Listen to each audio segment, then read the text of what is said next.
अगर किसी ने CAA कानून को फाड़ कर फेंक दिया तो उसका नाम असदुद्दीन ओवैसी है।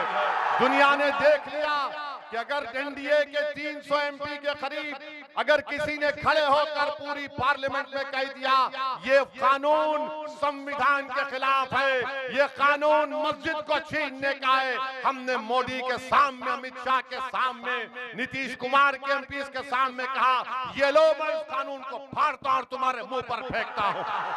मेरे अजीज दोस्तों और बुजुर्गों, ये लड़ाई आपकी लड़ाई है। नौजवानों, तुम्हारे मुस्तकबिल की लड़ाई मजलिस इत्तेहादुल मुस्लिमीन लड़ रही है। नौजवानों, मेरी माँ और बहनों, आपके ख्वाबों को पूरा करने की लड़ाई मजलिस इत्तेहादुल मुस्लिमीन लड़ रही है। बुजुर्गों, तुम्हारे दुआओं को अमली जामेनामा पहनाने की लड़ाई मजलिस इत्तेहादुल मुस्लिमीन लड़ रही है। ये जो दूसरे आ रहे हैं, अरे इनके पास ना प्रोग्राम है, ना इनके पास सीमांचल के इंसाफ की कोई बात है। बताओ, जो JDU और BJP का उम्मीदवार है, तुम सत्ता में हो 20 साल से, तुमने सीमांचल के लिए क्या किया? अरे तुम्हारे नेता नीतीश कुमार के मुंह से कभी तुमने सुना सीमांचल? मजलिस जब से बोलना शुरू करी तब से सीमांचल सीमांचल सब बोल रहे हैं। अरे अजीज दोस्तों और बुजुर्गों, मैं यहाँ पर खिराजी अकीदत पेश करना चाहूंगा और अल्लाह से दुआ करूंगा कि अल्लाह जनाब तस्लीमुद्दीन साहब की खबर को नूर से भर दे, जिन्होंने सीमांचल की बहुत बड़ी लड़ाई लड़ी थी। मगर याद रखो मेरे अजीज दोस्तों और बुजुर्गों, नेता आपका होगा। और जो लोग BJP और JDU के उम्मीदवार से मैं पूछना चाहता हूं, बताओ BJP के साथ तुम आते हो तो मोदी एक भी मुसलमान को टिकट नहीं देते, क्यों नहीं देते? और JDU BJP के साथ है और JDU मोदी मिलकर वक्फ का कानून बनाए, CAA का कानून बनाया। मैं किशनपुर की जनता से एक सवाल करना चाहता हूं बड़ी इज्जत के साथ, जो BJP JDU का उम्मीदवार है, मैं उनको भी पूछना चाहता हूं, क्या तुम नमक हलाल हो या नमक हराम? हमको बताओ, आप क्या हैं? आप नमक हलाल है या नमक हराम है? बताओ। तो क्या ये BJP का मंत्री नहीं कहा कि बिहार के मुसलमान नमक हराम? कहा था, नहीं कहा था? तो फिर 11 तारीख को कौन दिखाएगा? क्या दिखाएगा? बताओ JDU वालों, BJP का मंत्री कह रहा है दिल्ली का कि मुसलमान नमक हराम होता है। अरे सुन ले मोदी और उसके मंत्री, सुन ले मोदी और उसके मंत्री, तेरे बाप का पैसा नहीं है, जनता का पैसा है। हमको बोलता है, अरे इस मुल्क को अंग्रेजों से आजाद किसने करवाया था? क्या RSS ने करवाया था या मेरे पूर्वजों ने करवाया था? अरे हमको नमक हराम बोलने वाला, अरे अंग्रेजों की नाक में दम करके अंग्रेजों को मार मार कर भगाने वाले का नाम बिहार का मुसलमान था। और आज तुम हमको नमक हराम बोल रहे? अरे बोलो JDU वालों, बोलो, अगर तुम में जमीर जिंदा होगा तो तुम थूक कर मजलिस के प्लेटफॉर्म पर आ जाओगे, मगर तुम बोल नहीं सकोगे। तुम्हारे दिलो दिमाग पर तागूत का सर है, हमारे दिलो दिमाग पर रब्बे कायनात का सर है। ये फर्क तुम में हम में है। मेरे अजीज दोस्तों और बुजुर्गों, ये बात किसने कही थी आप जानते हैं? एक केंद्र के मंत्री ने कहा था और JDU खामोश बैठी रही। इसका जवाब कौन दिया? मजलिस ने दिया।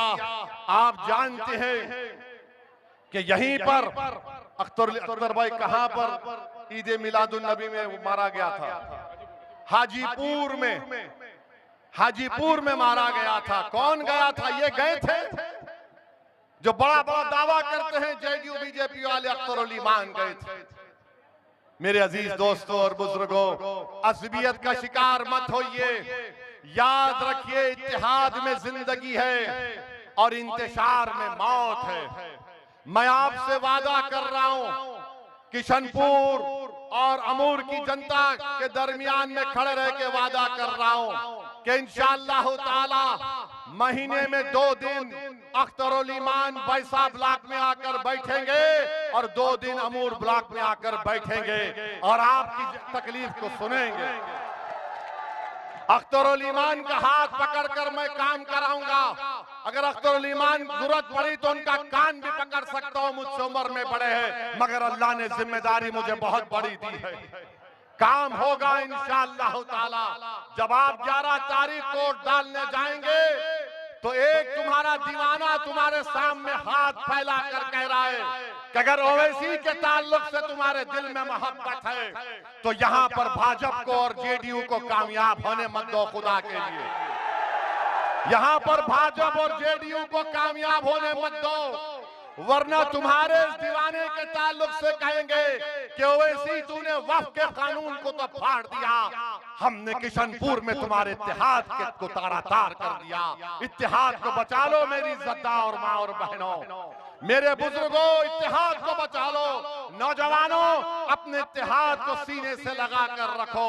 बड़ी मुश्किलों से इत्तेहाद पैदा होता है। इंतशार को पैदा करने के लिए मिनटों की जरूरत लग जाती है, इत्तेहाद पैदा करने के लिए 11 साल लग गए। 11 साल लग गए इत्तेहाद पैदा करने के लिए, और 11 साल मेरी जिंदगी में कोई मायने नहीं रखते, मगर हमको अपनी ताकत को समझता है। अगर हम मुंतशिर होंगे तो फिर नुकसान हमारा होगा, मुंतशिर होंगे तो नुकसान हमारा होगा। और जो कांग्रेस का उम्मीदवार ये कह रहा है कि काम नहीं हुआ, मस्तान साहब 30 साल का हिसाब तुम पहले जनता के सामने पेश करो। 30 साल का हिसाब जनता के सामने पेश करो। 5 साल का रिकॉर्ड तो अख्तरुल ईमान ने रख दिया और मानता हूं कि काम होना है, मगर मस्तान बोलेगा पूरा काम हो गया। यही मस्तान साहब से जाकर पूछा गया कि नदी के कटाव का कारण क्या है, तो मस्तान साहब ने कहा दसन है, दसन है। याद है ना, याद है ना, याद है ना, याद है या भूल गए? तो 11 तारीख को दसन होगा। 11 तारीख को किसका दसन होगा और 14 तारीख को किसका जश्न होगा? 14 तारीख को पतंग का जश्न होगा इंशाअल्लाह ताला। तो आप जिसको आपने 30 साल मौका दिया वो कुछ नहीं किया। जेडीयू बीजेपी सत्ता में है 20 साल से। तुम्हारा मुख्यमंत्री नीतीश कुमार, नीतीश कुमार तुम्हारा नूरे नजर, नीतीश कुमार तुम्हारा लाल, नीतीश कुमार तुम्हारा सियासी आका। तुमने क्या किया बताओ सीमांचल के? किसने रोका तुमको? कोई नहीं रोका तुमको, मगर चुनाव आया तो तुम असबियत के नाम पर वोट लेना चाहते हो। नहीं मेरे भाई, 5 साल में अख्तरुल ईमान ने काम करवाया। मैं ये दावा नहीं कर रहा हूं कि सब काम हो गए, मगर काम होगा।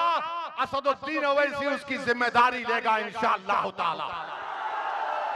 अख्तरुल ईमान का हाथ पकड़कर उनको ढकेल कर काम करवाएंगे। और आप कभी भी किसी वक्त मुझे फोन लगा सकते हैं। अगर आप मस्तान साहब को फोन लगाएंगे तो आवाज आएगी। क्या आवाज आएगी? आप जिस फोन नंबर को डायल कर रहे हैं वो अभी व्यस्त है। आप जिस फोन नंबर को डायल कर रहे हैं अभी व्यस्त है। बाद में 15 मरतबा मिलाने के बाद को उठाकर पूछेगा क्या खबर, क्या है? बोलेगा ये काम है, तो बोलेंगे वो अस्पताल में है। हम उनकी सेहत की दुआ करते हैं। मस्तान साहब, अल्लाह ने आपको 30 साल मौका दिया, अब आप अख्तरुल ईमान को आशीर्वाद दीजिए। नौजवान है अख्तरुल ईमान, मजलिस के 4 एमएलए चले गए, मगर अख्तरुल ईमान नहीं गया, ना झुका ना बिका। यही तकलीफ है सबको अख्तरुल ईमान से कि ये बोलता बहुत है ऐवान असेंबली में, और ये झुकता नहीं है। अख्तरुल ईमान के ताल्लुक से मैं ये नहीं कह रहा हूं कि फरिश्ता सिफत है ना मैं हूं। ये अल्लाह का करम है कि अल्लाह हमारे तमाम गुनाहों को उसके फजल और रहम से छुपा लेता है। मगर मेरे भाई, लड़ने वाले की जरूरत है, बोलने वाले की जरूरत है।